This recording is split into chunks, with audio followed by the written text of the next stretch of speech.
Hello everyone, welcome to my YouTube channel. आज हम लोग पढ़ेंगे सॉइल ऑफ झारखंड। झारखंड में कौन कौन सी प्रकार की मिट्टी पाई जाती है और कहाँ पाई जाती है, इस चीज को हम लोग समझेंगे। पहले हम लोग देखते हैं कि झारखंड में कौन कौन सी प्रकार की मिट्टी पाई जाती है। तो झारखंड में टोटल 6 प्रकार की मिट्टी पाई जाती है अकॉर्डिंग टू आईसीएआर के अकॉर्डिंग झारखंड में 6 प्रकार की मिट्टी पाई जाती है। Alluvial soil, micaceous soil, laterite, black soil, sandy soil और रेड सॉइल झारखंड में पाई जाती है। हम लोग मैप के थ्रू देखते हैं कि कौन सा सॉइल कहाँ पे प्रेजेंट है, उसका लोकेशन देखते हैं। फर्स्ट हम लोग देखेंगे एलुवियल सॉइल। एलुवियल सॉइल कहाँ प्रेजेंट है, तो ये जो झारखंड का अपर वाला रीजन है, ये वाला जो रीजन है, सबसे साइड वाला एरिया, इस रीजन में एलुवियल सॉइल पाया जाता है। इस रीजन में जो है एलुवियल सॉइल पाया जाता है।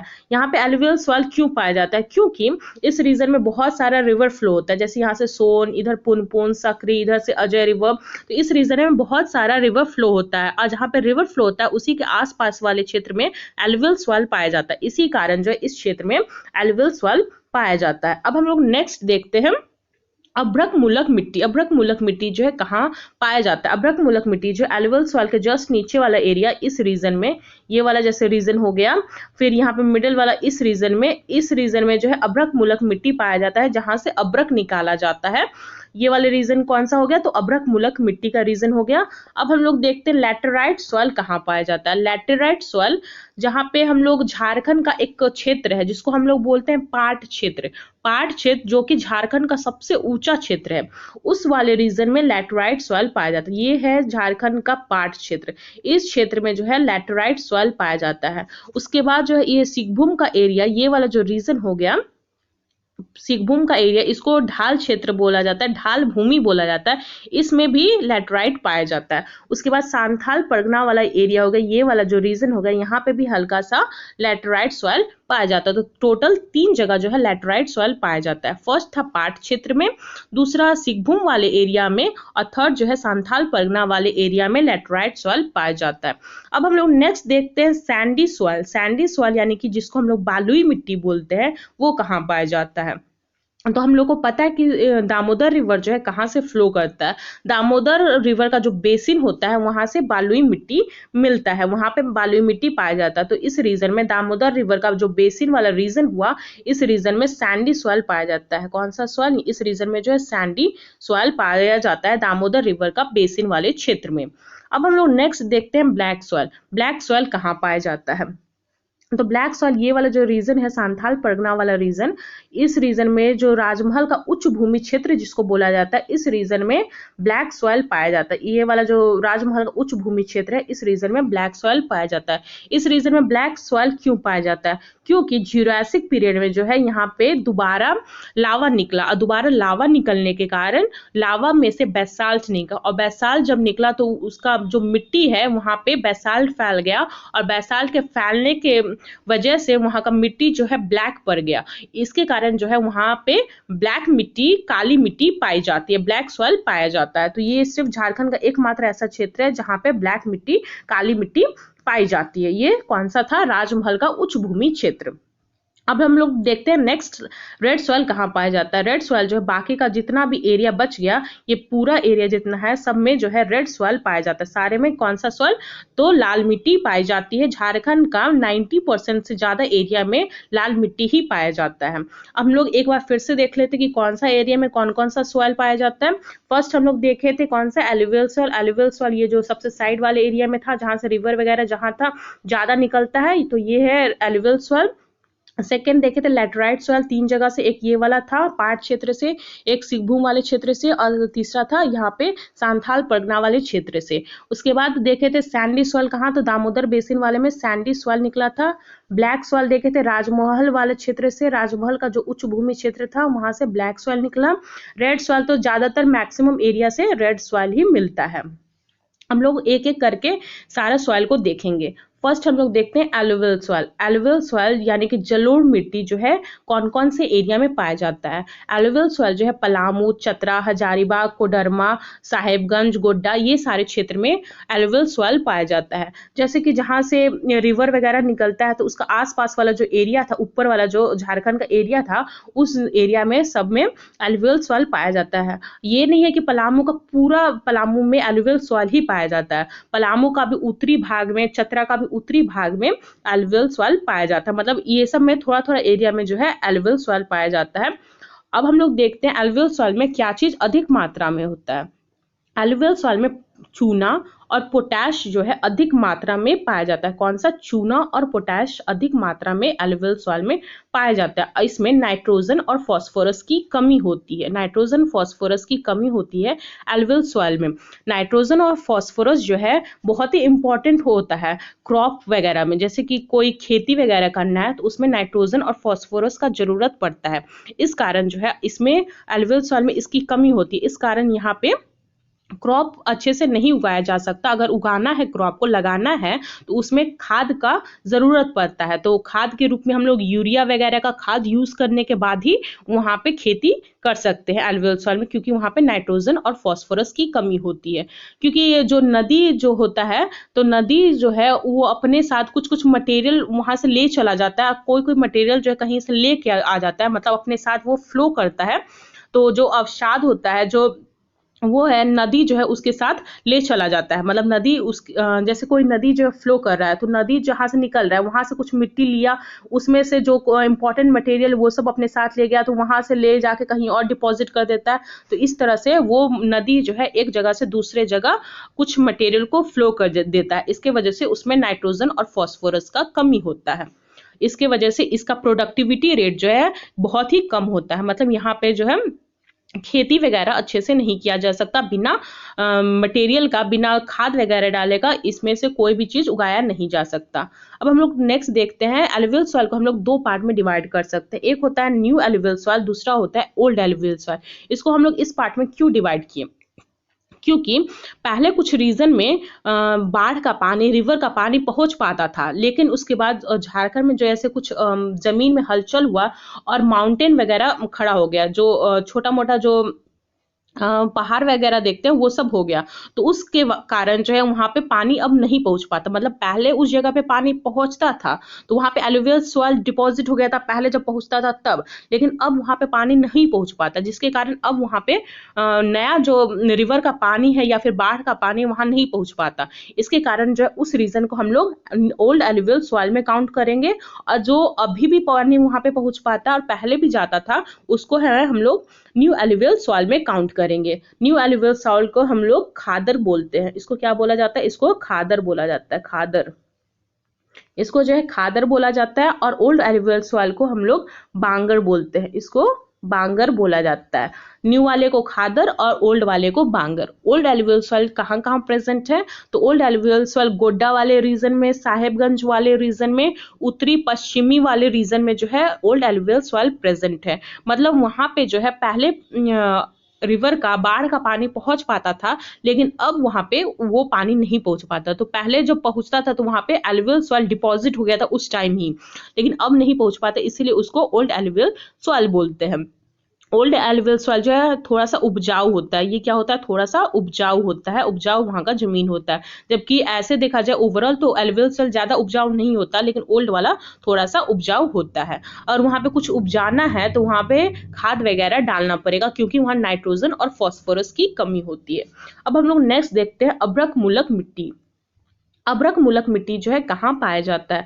अभ्रक मूलक मिट्टी जो है कोडरमा, गिरिडीह, हजारीबाग, रांची, रामगढ़ वाले क्षेत्र में पाया जाता है। ये सारे क्षेत्र में अभ्रक मूलक मिट्टी पाया जाता है। अभ्रक मूलक मिट्टी जो एक अभ्रक पाया जाता है, इसमें से जो है अभ्रक निकाला जाता है। अभ्रक जो एक चमकीला पदार्थ होता है, उसमें से अभ्रक निकाला जाता है, चमकीला पदार्थ होता है एक।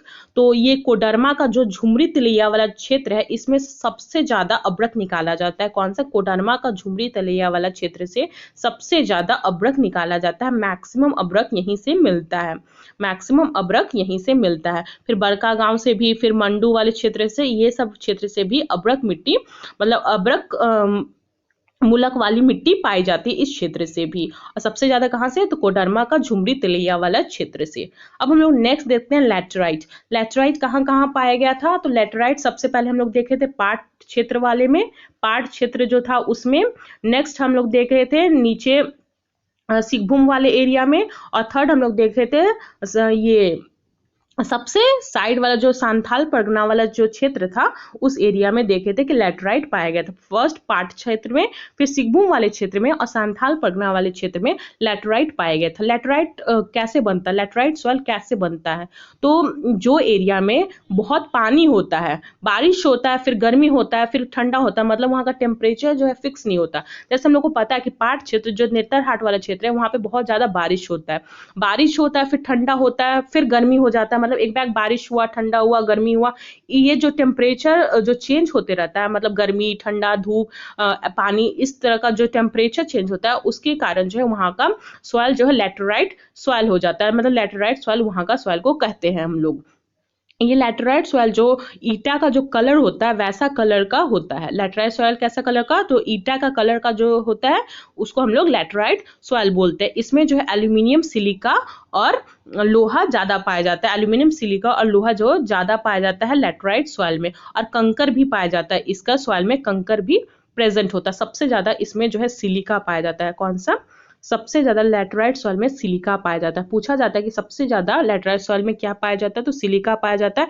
ऐसे एल्यूमिनियम, सिलिका और लोहा भी पाया जाता है, लेकिन सबसे ज्यादा सिलिका पाया जाता है। इसमें कंकर भी पाया जाता है और ये ज्यादा उपजाऊ नहीं होता। लैटराइट सॉइल भी ज्यादा उपजाऊ नहीं होता, इसका भी प्रोडक्टिविटी रेट कम ही होती है। प्रोडक्टिविटी रेट जो है कम ही होती है, ज्यादा उपजाऊ नहीं होता। अब हम लोग नेक्स्ट देखते हैं ब्लैक सॉइल। ब्लैक सॉइल कहाँ प्रेजेंट था, तो ब्लैक सॉइल जो था वो राजमहल का उच्च भूमि क्षेत्र था, उसमें ब्लैक सॉइल प्रेजेंट था। ब्लैक सॉइल को हम लोग रेगर सॉइल भी बोलते हैं। इसको क्या बोला जाता है, इसको रेगर सॉइल भी बोला जाता है ब्लैक सॉइल को। और हम लोग पहले देख चुके हैं कि यहाँ पे सेकेंड बार लावा निकला, लावा में जो है बेसाल्ट निकला और बेसाल्ट कारण ही वहाँ का जो क्षेत्र है वहाँ पे बेसाल्ट फैल गया और वहाँ का मिट्टी जो है ब्लैक हो गया। इसके कारण वहाँ पे ब्लैक सॉइल, काली मिट्टी पाई जाती है राजमहल का उच्च भूमि क्षेत्र में। जैसे कि दुमका, देवघर, जामतारा वाले क्षेत्र में जो है ब्लैक सॉइल, काली मिट्टी पाई जाती है। इसमें और कौन कौन सा मटेरियल पाया जाता है, तो चूना, पोटास, Mg, एल्यूमिनियम, ये सब जो है उसमें पाई जाती है ब्लैक सॉइल में। ये सब जो है उसमें ब्लैक सॉइल में पाई जाती है।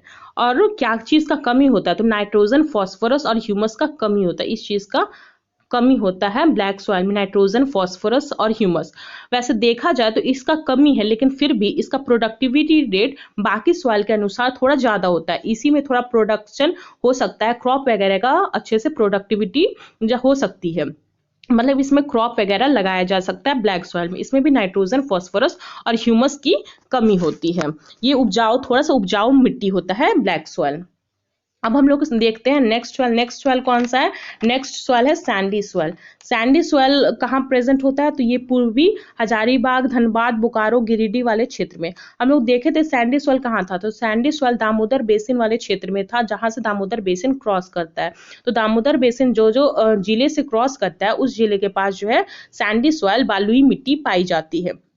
जैसे पूर्वी हजारीबाग, धनबाद, बोकारो, गिरिडीह, ये सब क्षेत्र में जो है दामोदर बेसिन पास करती है, दामोदर बेसिन यहीं से क्रॉस करती है, इसलिए यहाँ पे ये सैंडी सॉइल, बालुई मिट्टी पाई जाती है। इसमें कौन कौन सा पाया जाता है, ये सब नाइट्रोजन, फास्फोरस और ह्यूमस, ये सब का तो कमी होता है, इस चीज का जो है कमी होता है। अब बालुई मिट्टी तो वैसे भी जानते हैं कि बालुई मिट्टी में तो कोई फर्टिलिटी रेट ही नहीं रहता, उसमें कोई उपजाऊ कर ही नहीं सकता। तो ये सब नाइट्रोजन, फास्फोरस और ह्यूमस का इसमें भी कमी होता है। मोस्टली देखा जाए तो झारखंड के मोस्ट वाले सारे मिट्टी में, मोस्टली सारे मिट्टी में नाइट्रोजन और फास्फोरस का कमी ही होता है। अब हम लोग नेक्स्ट देखते हैं लाल मिट्टी, रेड सॉइल। रेड मिट्टी, लाल मिट्टी जिसको बोला जाता है, ये जो है झारखंड का मैक्सिमम जगह में लाल मिट्टी ही पाया जाता है। 90% से ज्यादा जगह में लाल मिट्टी ही पाया जाता है। तो 91.2% एरिया में झारखंड का लाल मिट्टी प्रेजेंट है। ये क्यों प्रेजेंट है, तो आर्कियन क्रम की जो चट्टानें थी, जैसे फर्स्ट बार जो लावा निकला था, उसके बाद जो आर्कियन क्रम की चट्टानें बनी थी, उसके बाद वो चट्टान के बाद वहाँ पे सारे एरिया में झारखंड का लाल मिट्टी ही प्रेजेंट है। इसीलिए मैक्सिमम एरिया में आर्कियन क्रम की चट्टान की वजह से लाल मिट्टी ही पाया जाता है। और लाल मिट्टी भी ज़्यादा उपजाऊ मिट्टी नहीं होता, ये भी थोड़ा मोड़ा मतलब खाद वगैरह यूज करने के बाद थोड़ा सा उपजाऊ हो जाता है, ज़्यादा उपजाऊ मिट्टी ये भी नहीं है। आर्कियन क्रम की चट्टान की वजह से यहाँ का मिट्टी जो है लाल मिट्टी होता है। ये लाल मिट्टी को जो है हम लोग दो पार्ट में डिवाइड कर सकते हैं। पहले होता है उच्च ऊपरी घाटी का लाल मिट्टी कहा जाता है, ऊपरी घाटी का लाल मिट्टी, और दूसरा है निचली घाटी का लाल मिट्टी। इसको भी दो पार्ट में डिवाइड कर सकते हैं, एक है ऊपरी घाटी का लाल मिट्टी और दूसरा है निचली घाटी का लाल मिट्टी। ऊपरी घाटी का लाल मिट्टी जो है ये कम उपजाऊ होता है। ये क्या होता है, ये कम उपजाऊ होता है। ऊपरी घाटी वाला जो है कम उपजाऊ होता है और निचली घाटी वाला जो है अधिक उपजाऊ होता है। इसके कंपैरिजन देखा जाए तो ये जो है अधिक उपजाऊ होता है, निचली वाला जो है अधिक उपजाऊ होता है। और निचली वाले में जो है ये लाल के साथ थोड़ा सा मिट्टी को देखा जाए तो इसमें से थोड़ा सा पीला कलर भी दिखता है। मतलब मिट्टी जो है, मिट्टी को देखा जाए तो लाल और पीला भी दिखता है, वो हल्का सा पीला भी दिखेगा मिट्टी इसमें जो है लाल मिट्टी। और ये निचली वाली घाटी का देखा जाए तो लाल और पीला थोड़ा सा मिट्टी दिखता है। तो दो पार्ट में डिवाइड किए लाल मिट्टी को, एक ऊपरी घाटी का लाल मिट्टी और दूसरा है निचली घाटी का लाल मिट्टी। ऊपरी घाटी का लाल मिट्टी जो है वो थोड़ा सा कम उपजाऊ होता है, निचली घाटी का जो लाल मिट्टी होता है वो थोड़ा सा ज्यादा उपजाऊ होता है, और उसमें जो है लाल मिट्टी और पीला मिट्टी मतलब वैसे दिखाई देता है। अब हम लोग देखते हैं झारखंड का जो ये मिट्टी है, मतलब इसका उपजाऊ इतना कम क्यों होता है, इसका प्रोडक्टिविटी रेट इतना कम क्यों होता है, मतलब यहाँ पे इतना खराब ये जो सॉइल है ये क्यों है। तो ये तो पहले ही से सॉइल खराब है क्योंकि यहाँ पे लाल मिट्टी वगैरह है जिसका प्रोडक्टिविटी रेट उसमें ज़्यादा नहीं होता। उसके बाद और यहाँ पे इरोजन होता है और फर्टिलाइजर जो है ज़्यादा यूज होता है, इसके कारण भी इसका सॉइल जो है और खराब होता है। जैसे कि इरोजन में भी दो प्रकार का इरोजन होता है। पहला होता है सीट इरोजन, एक होता है सीट इरोजन और दूसरा होता है गली इरोजन। झारखंड में दो प्रकार का इरोजन होता है, एक होता है सीट इरोजन और दूसरा होता है गली इरोजन। सीट इरोजन जैसे कि कोई मिट्टी है तो उसका ऊपर जो एक परत रहता है, मतलब एक कर सकते एक शीट तरह का जो रहता है, तो रिवर की वजह से या फिर जो गाय वगैरह जो खाती है तो उसके साथ जो मिट्टी वो कबाड़ लेती है, मतलब कि मिट्टी जो है अपर वाला पार्ट जो है मिट्टी का वो निकल जाता है, तो उसके वजह से जो है इरोजन हो जाता है, तो उसको हम लोग कहते हैं सीट इरोजन। और गली इरोजन जैसे कोई रिवर फ्लो कर रहा है, तो रिवर जब फ्लो करता है तो अपने साथ जो है मिट्टी वगैरह भी एक जगह से दूसरे जगह ले चला जाता है, तो उसके कारण भी जो इंपॉर्टेंट मटेरियल है मिट्टी का वो फ्लो हो जाता है, तो उसको कहा जाता है गली इरोजन। तो सीट इरोजन और गली इरोजन के वजह से भी प्रॉब्लम होता है। और यहाँ पे फर्टिलाइजर जो है बहुत ज़्यादा यूज होता है, केमिकल फर्टिलाइजर, उसके कारण भी यहाँ का मिट्टी जो है इसका प्रोडक्टिविटी रेट और गिरते जा रहा है।